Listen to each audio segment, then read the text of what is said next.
आता रफीउद्दीनला बोलवून कंटकने त्याला काळ्या पाण्यावरून पळून जाण्यात मदत करण्याचे जे वचन त्याने दिले होते त्याची आठवण करून दिली.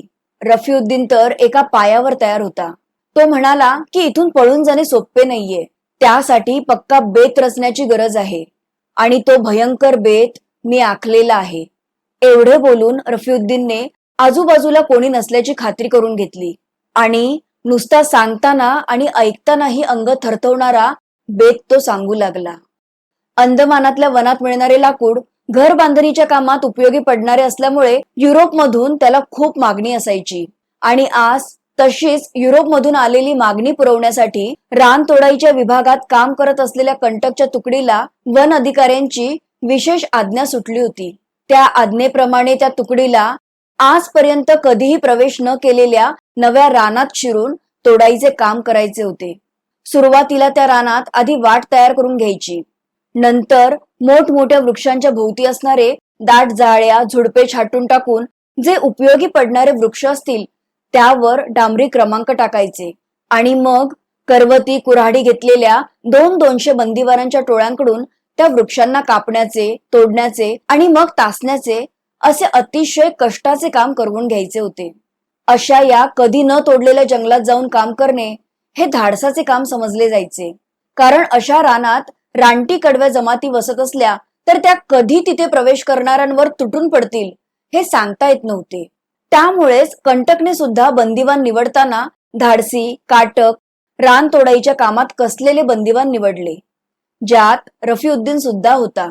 रफीउद्दीनने पूर्वी काळ्या पाण्यावर असताना हे काम केले असल्याने तो त्यात पटाईत होता आणि त्यामुळे या तुकडीच्या मुख्य जमादाराने सुद्धा त्याला मागून घेतले होते. रफीउद्दीन सुद्धा स्वतःच्या फायद्यासाठी अशा अधिकाऱ्यांच्या मर्जीत राहण्याचा सतत प्रयत्न करायचा. गेल्या 2-3 दिवसात कंटक बरोबर रफीउद्दीनची पळून जाण्याविषयी बरीच चर्चा झाली होती, पण नक्की असे काही ठरत नव्हते. त्यामुळे योग्य ती संधी मिळेपर्यंत कंटक आणि रफीउद्दीन हे दोघेही सगळी कामे नीट करून अधिकाऱ्यांची मर्जी संपादत होते आणि म्हणूनच जीवावर उदार होऊन आजच्या भयंकर रानात घुसण्यासाठी ते तयार झाले होते.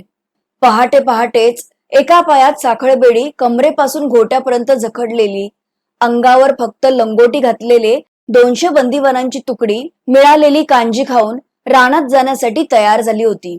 आज्ञा होताच ही 200 बंदीवानांची टोळी 2 रांगा करून रानाच्या वाटेला लागल्या. त्यांच्यावर लक्ष ठेवण्यासाठी हातात वेताच्या छड्या घेतलेले वॉर्डर, दंडे घेतलेले हवालदार, जमादार दोन्ही बाजूंनी 10-10 बंदीवानांच्या अंतरावर आणि 3 बंदूकवाले सैनिक त्या सगळ्यांच्या पाठीमागून चालत होते. रान येताच त्या टोळीच्या तुकड्या पाडून लाकूड तोडाई, फोडाई आणि तासाईच्या कामाला सुरुवात झाली. काही जण करवतीने मोठे मोठे वृक्ष कापत होते, तर काही कापलेले मोठे मोठे सोट 5-10 जणांच्या डोक्यावर चढवून वखारीकडे साठवायला नेत होते.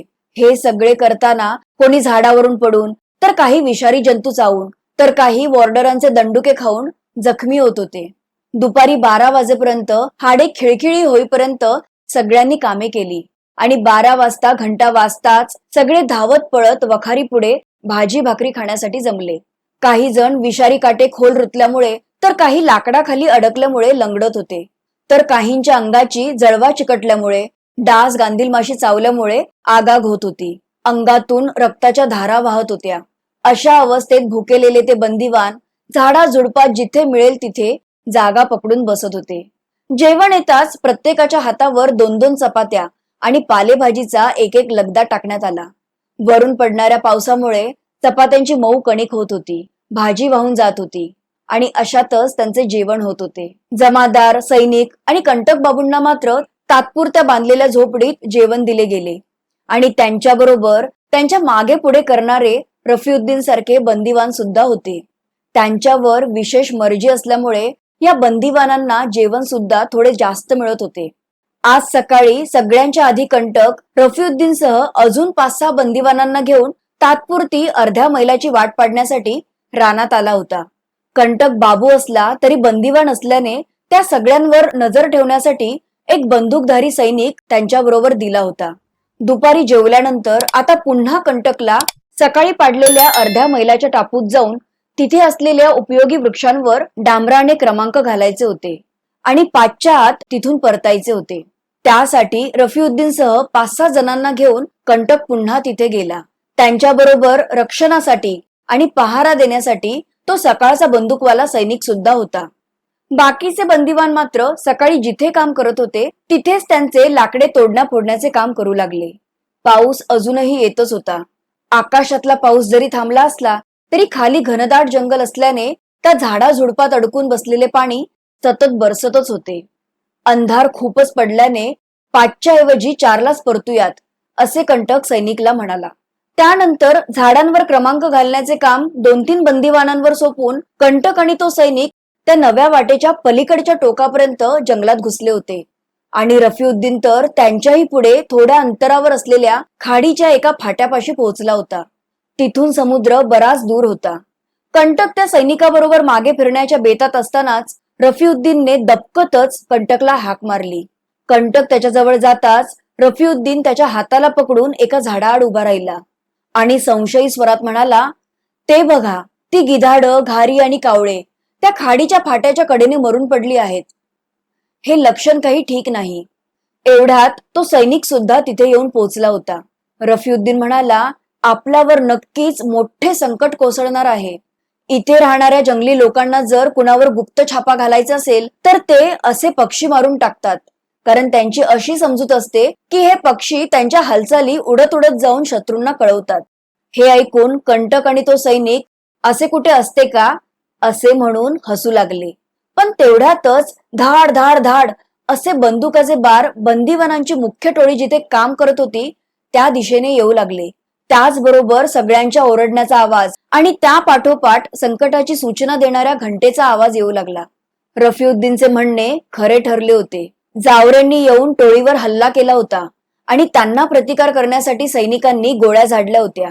या सगळ्या गोंधळामुळे जर कोण घाबरला असेल तर तो रक्षणासाठी आलेला सैनिक. पण त्याने तसे दाखवले नाही. आपण आता धीर न सोडता असेच या वाटेने परतून मुख्य टोळीला जाऊन मिळूयात, असे त्या तिघांनी ठरवले. सैनिकाला सुद्धा तेच हवे होते. कुणी जावरे इथे आले तर पाठीमागूनच हल्ला करणार असे वाटून तो कंटक आणि रफीउद्दीनच्या पुढे जाऊन तो किती धाडसी आहे असा आव आणून चालू लागला. पण रफीउद्दीन आणि कंटकला त्याचा खोटेपणा लक्षात येऊन ते गालातल्या गालात त्याला हसू लागले. रफीउद्दीनला त्या संकटातही मस्करी सुचून तो म्हणाला की हे जावरे लोक खूप शूर असतात. ते कधीही पाठीमागून हल्ला करत नाहीत. नेहमी शत्रूच्या समोर जाऊन त्यांना बाण मारतात.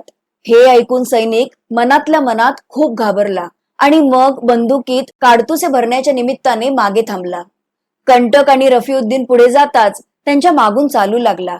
पण ते तिघे थोडेच अंतर चालून पुढे गेले असतील आणि तेवढ्यातच उंच झाडावरून त्या तिघांवर मघासपासून लक्ष ठेवून असणारे 2 जावरे खाली उतरले. झाडीतून सापासारखे सळसळत त्यांच्या पाठीमागून आले आणि 8-10 बाण त्यांनी बंदूकवाल्या सैनिकावर सोडले. त्यातले 2 विषारी बाण त्याच्या पाठीत घुसल्यामुळे किंचाळतच तो सैनिक तिथल्या तिथे पडला आणि त्याचा जीव गेला.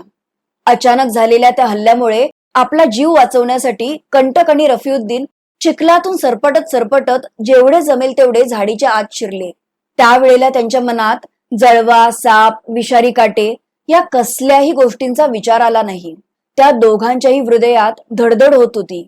मग एकदम कंटकच्या लक्षात आले की सैनिकाजवळ असलेली बंदूक आणि काडतुसे जर जावरांच्या हातात पडली तर मोठा अनर्थ होईल. त्यामुळे कंटक दबकत दबकतच तो सैनिक पडला होता तिथे गेला आणि त्याच्याजवळ असलेली बंदूक, काडतुसे, चाकू, खंजीर हे सगळे घेऊन पुन्हा त्या झाडीत शिरला. मग रफीउद्दीनच्या सांगण्यावरून त्याने बंदुकीतल्या काही गोळ्या चालवल्या, जेणेकरून ते जावरे जर जवळपास असतील तर त्या आवाजाने पळून जातील. थोडा वेळ ते तसेच तिथे लपून बसले. आता मुख्य टोळीच्या इथून येणारे गडबड गोंधळाचे, घंटेचे आवाज सुद्धा बंद झाले होते. त्या जावरांच्या माराला घाबरून सगळे बंदिवान घेऊन जमादार सरकारी चाळीकडे पळून गेला होता. मागे कंटक, रफीउद्दीन आणि सैनिकाचे काय झाले हे बघण्यासाठी सुद्धा कोणी थांबले नव्हते. खूप वेळ झाला तरी आपला शोध घेण्यासाठी कोणी आले नाही. यावरून ही गोष्ट कंटक आणि रफीउद्दीनच्या सुद्धा लक्षात आली. आतापर्यंत ते जावरे सुद्धा तिथून निघून गेले होते. त्यामुळे कंटक रफीउद्दीनला म्हणाला की आता आपल्याकडे बंदूक सुद्धा आहे, त्यामुळे आपण हळूहळू आपल्या चाळीकडे जाऊ. पण रफीउद्दीनच्या मनात मात्र वेगळेच विचार सुरू झाले होते. तो कंटकला म्हणाला, एवढी छान संधी आपल्या पुढे चालून आली असताना आता पुन्हा त्या चाळीत कशाला जायचे?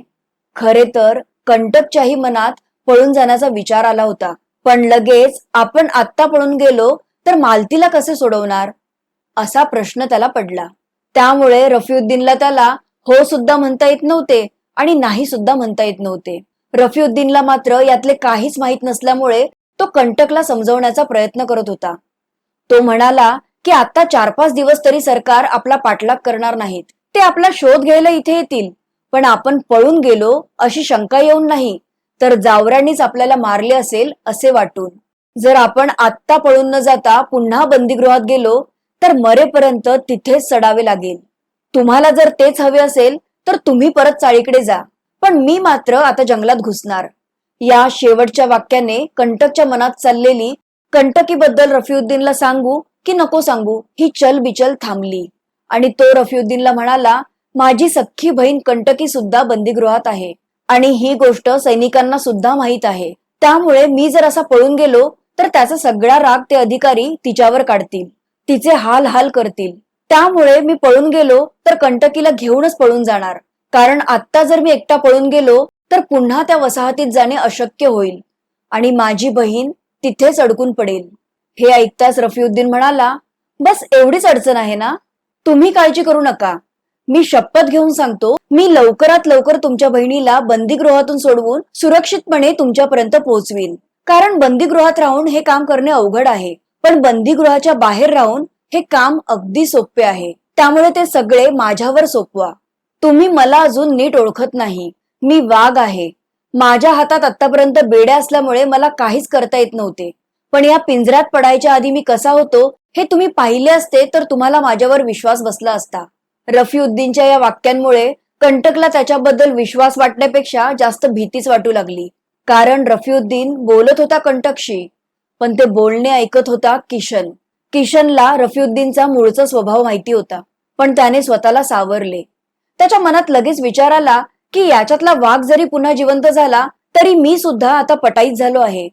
त्याने काही उलटे सुलटे करण्याचा प्रयत्न जरी केला तरी मी त्याला बंदुकीने लगेच उडवीन. या विचाराने त्याच्या मनाला उभारी आली. रफीउद्दीनने पुन्हा त्याला विचारले, मग जायचे ना पळून?